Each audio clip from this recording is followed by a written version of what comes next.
ایک کوے کی تفصیل جو ہے نا حلال حرام کے بارے میں، یہ تو اگر آپ ہو سکے فتاوی جامعہ اشرفیہ صفحہ نمبر 96 سے 104 تک تقریباً اس میں تفصیل سے اس کا جواب حوالہ دلائل کے ساتھ اور دیگر لوگوں کے اعتراضات بھی اس میں نقل کیے گئے ہیں، اس کے جوابات دیے گئے ہیں، یہ موجود ہے۔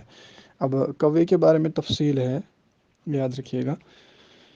عموماً جو ہے اس کی دو قسمیں بیان کی جاتی ہیں۔ ایک تو وہ ہوتا ہے جو عام شہروں میں گھومتا پھرتا ہے، جس کو آپ بھی جانتے ہیں، ہم بھی جانتے ہیں۔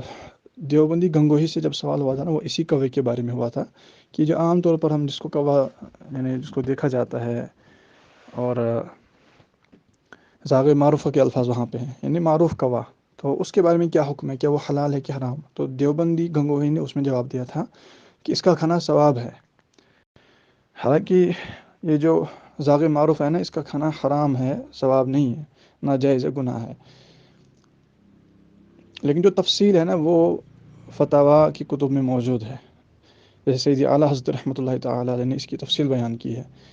اور یہ ہوتا ہے اصل میں علم پر عبور، فقہ پر عبور، جو اتنی گہری نظر رکھتے ہیں، ڈائریکٹ کسی چیز کو حلال حرام نہیں قرار دیتے، بلکہ وجوہات بیان کرتے ہیں اور اس کی اقسام تک بیان کر دیتے ہیں۔ اعلیٰ حضرت رحمۃ اللہ علیہ تو وہ ہیں جنہوں نے پانی کی 300 سے زیادہ قسمیں بیان کی، پھر ان کا الگ الگ حکم بیان کیا، تو گہری نظر بھی ہونی چاہیے۔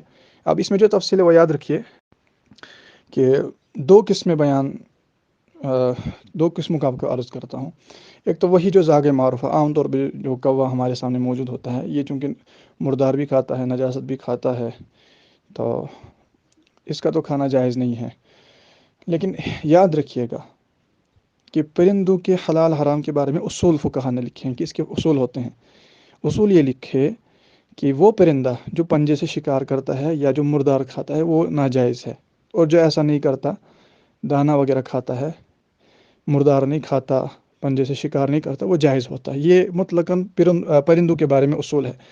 اب یہی اصول دیکھا جائے گا ہر پرندے کے بارے میں بھی، کہ اس میں کیا چیز پائی جا رہی ہے۔ اگر وہ پنجے سے شکار کرتا ہے، مردار کھاتا ہے، تو وہ ناجائز ہوگا۔ اگر دانہ پانی وغیرہ صرف اسی پر اکتفا کرتا ہے، تو پھر وہ یعنی جو نجاست کے قریب بھی نہیں جاتا، یعنی مردار نہیں کھاتا، اس سے مراد یہ ہے، تو وہ جائز ہوتا ہے۔ ٹھیک ہے۔ اب یہ جو عام طور پر ہم کوا دیکھتے ہیں، یہ مردار کھاتا ہے، سب جانتے ہیں، تو یہ تو جائز نہیں ہے۔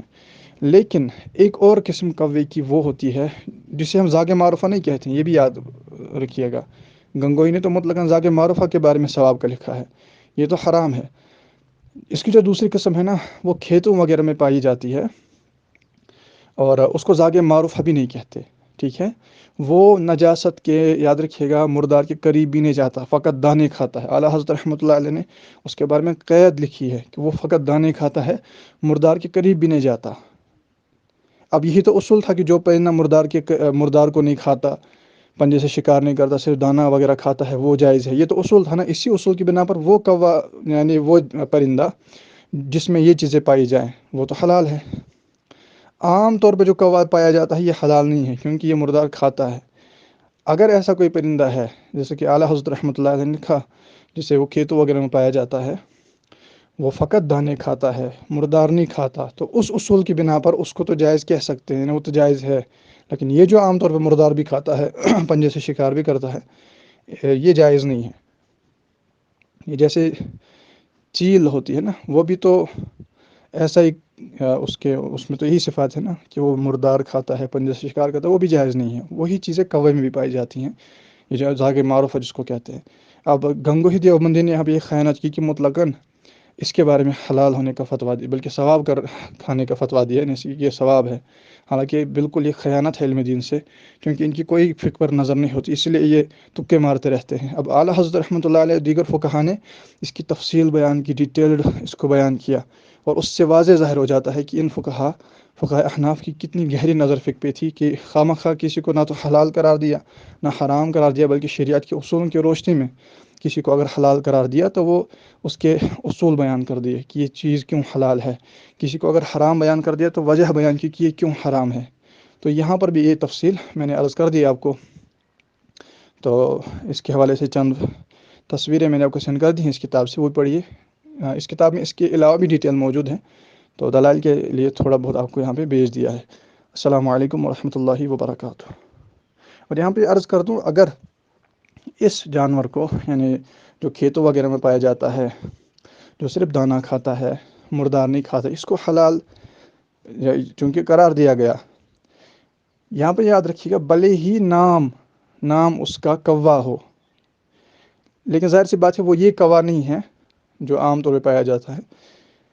اس کی مثال دے دوں میں آپ کو، جیسے گدھا کھانا حرام ہے نا، لیکن جنگلی گدھا جو ہوتا ہے اس کے بارے میں فقہا فرماتی کہ یہ حلال ہے، بھلے ہی اس کے نام میں بھی گدھا ہی آتا ہے، لیکن ہے حلال۔ جنگلی گدھا قسمیں بیان ہو گئی نا، وہ قسم جس کو جنگلی گدھا کہا جاتا ہے وہ حلال ہے، جو عام طور پہ ہمارے یہاں گدھا پایا جاتا ہے وہ حرام ہے۔ تو یہ جو ڈیٹیل ہوتی ہے نا، یہ بس گہری نظر والے علماء ہی بیان کرتے ہیں۔ دیوبندی گنگوہی والے جو ہے نا، ان کو بیچاروں کو پتہ نہیں ہے کیا بیان کریں گے۔